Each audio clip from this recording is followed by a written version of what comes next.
It can be so incredibly frustrating to be in a creative block. You schedule out time to do some art, you sit down and you stare at the blank page and nothing. Well, after the last 17 plus years of doing art and other creative endeavors like filmmaking, I have created some really good systems to launch myself into inspiration. I think a lot of times we're waiting for this like burst of inspiration to hit us like a Mack truck, and we go in our rooms and we shut the door and we don't come out for 10 hours and we've created this masterpiece. Well, unfortunately, that is extraordinarily rare. So it's nice to have ways to sort of trigger yourself into inspiration and creativity. So here are some tips that I've come up with over the years. My name is Haley. I'm an artist, illustrator, and filmmaker, and I am just here to build a community of creatives and help us all along our journey in our careers or in our hobbies. The first tip, I use this for a mental trigger in many aspects of my life, and that is music. Creating playlists for specific things. For example, maybe one day I'm feeling unmotivated to go to the gym. Well, I have some different mental triggers that I can do to get myself amped up to go to the gym. I put on my gym clothes, first of all. I've got cute leggings, I put them on, I feel good, I put on my tennis shoes, and this gets my body in this state of like, okay, we're in our workout clothes, it's time to go. Number two, I have a workout playlist. It's like 40 songs of hype music. It's rock, it's rap, it's upbeat music that like gets the blood flowing, gets me motivated to go.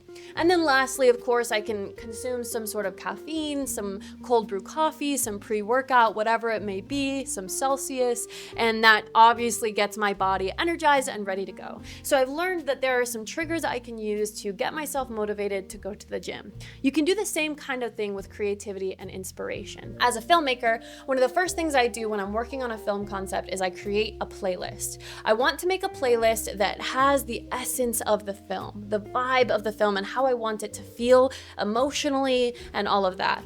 For example, one of my films is all alternative rock. It's Arctic Monkeys, Wunderbar, like this kind of grungy rock vibe. You could see how that is a very different mental state from a film I'm working on right now, which is all like 1950s love songs.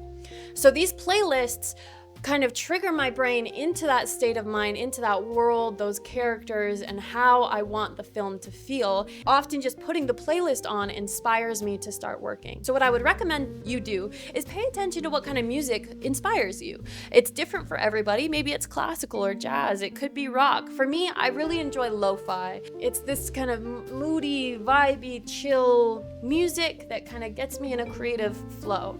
I know a lot of people like to listen to soundtracks like the Lord of the Rings soundtrack that can be very whimsical and inspiring. Soundtracks from Studio Ghibli movies, or I know my husband really likes listening to the Minecraft soundtrack because it's like this kind of cool, ethereal, like really beautiful soundtrack. So just pay attention and build out a playlist of inspiration music and use that anytime you're feeling uninspired. Put those headphones in and listen to something that makes you feel creative. Now let's talk about selective consumption. I think I might make an entire video on this because it's very relevant to my life right now.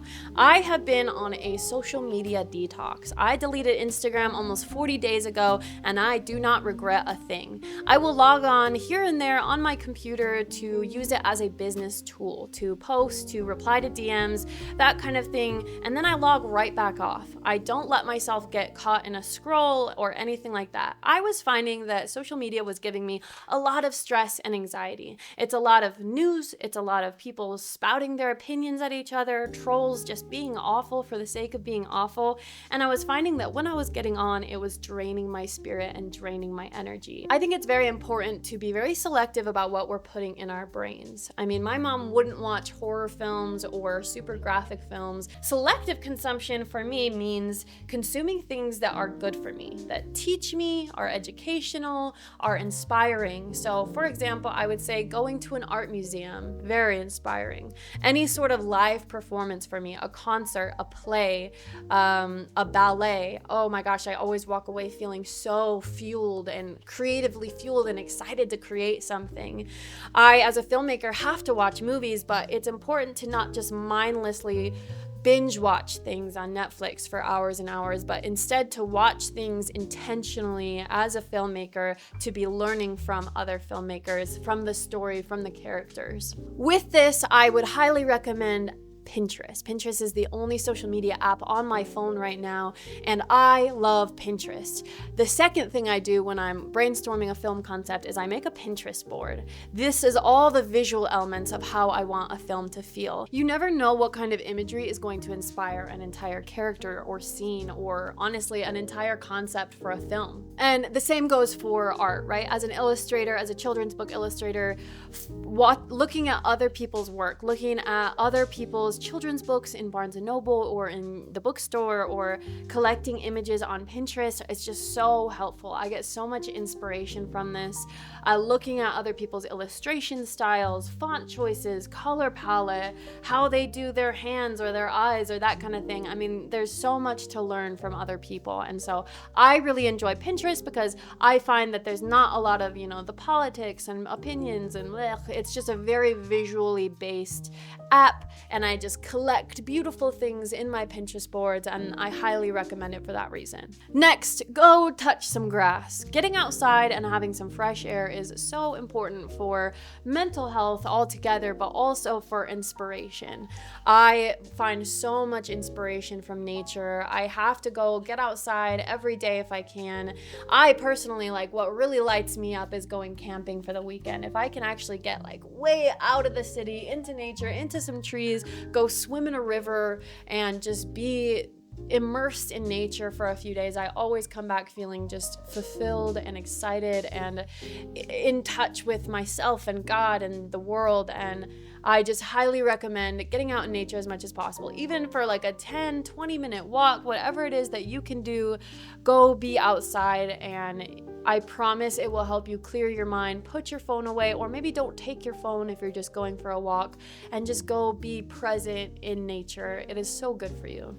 Next, I would recommend that you keep an idea bank. Another example of this is that I get really frustrated when my husband and I sit down to watch a movie and we just scroll through titles for an hour, and we're frustrated and we're fighting over what movie to watch, and then it's 10 p.m. and it's too late to watch a movie, and then we just go to bed.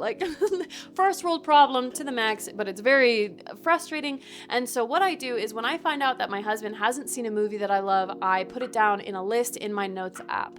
We also, when we get recommended a movie, I put it down on a list in my notes app, so that when we sit down to watch a movie, I can pull both of those up and say, which of these sound good? And we have something to base our search off of. We go, oh, so-and-so recommended that movie, that sounded really good, let's watch that. And then problem solved, we know what we're watching, no doom scroll for an hour. Same goes for art or creativity. When you have an idea randomly and it just hits you in the middle of a conversation, in the shower, on a walk, you can just open your notes app or whatever you use. Say you keep a notebook with you, that's fine too. Just write it down and make a list of ideas. That way, when you sit down to that blank page, rather than feeling daunted by infinite possibilities and having no ideas, you have a checklist right there of, oh, I kind of wanted to draw a lion. Let's try that today. I wanted to draw a portrait of my late grandpa. I wanted to do this or that. Scene ideas. You can write down different scene ideas or short film concepts or, stories, whatever it is that you're working on. You can just create an idea bank to refer to, and then you are not being killed by the blank page. With this, for artists, I highly recommend creating reference folders. So when you're out on those walks and you see some beautiful flowers and you snap a picture, then you have that as a reference to use in the future. Anything that inspires you. The other day, I just saw this really cool willow tree, and I took a photo of it because that could be a really cool element in a children's book, is this beautiful willow tree.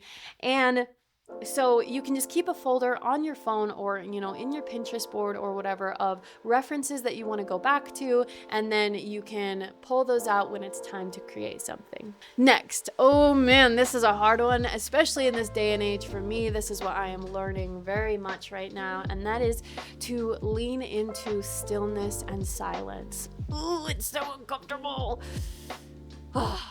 silence is very hard for me. I have music playing in the house 24/7. I have YouTube videos on in the background while I'm doing dishes. I have podcasts in when I'm at the gym.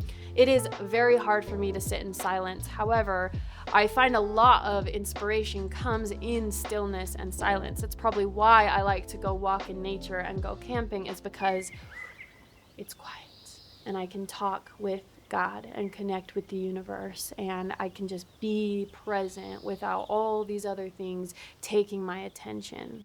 I would just recommend that you let silence be what it is and take in the world around you. You never know where you're going to pull inspiration from. My mom says all of her children's poetry, the children's books that I'm illustrating right now are my late mom's writing, and she said all of her inspiration came from just being a mom to me and my sister. It was the weird, quirky elements of watching your kids grow up and trying to figure out the world and becoming a kid, and the weird questions they ask and the weird stuff that they say that inspired all of my mom's children's poetry. And so you never know what in your life is going to hit you, but if you're constantly scrolling on your phone, constantly taking in Netflix and YouTube videos and all these things, you might miss stuff that would be inspiring to you. So I just recommend being as present as you can, putting away the devices, being aware of your surroundings, taking in,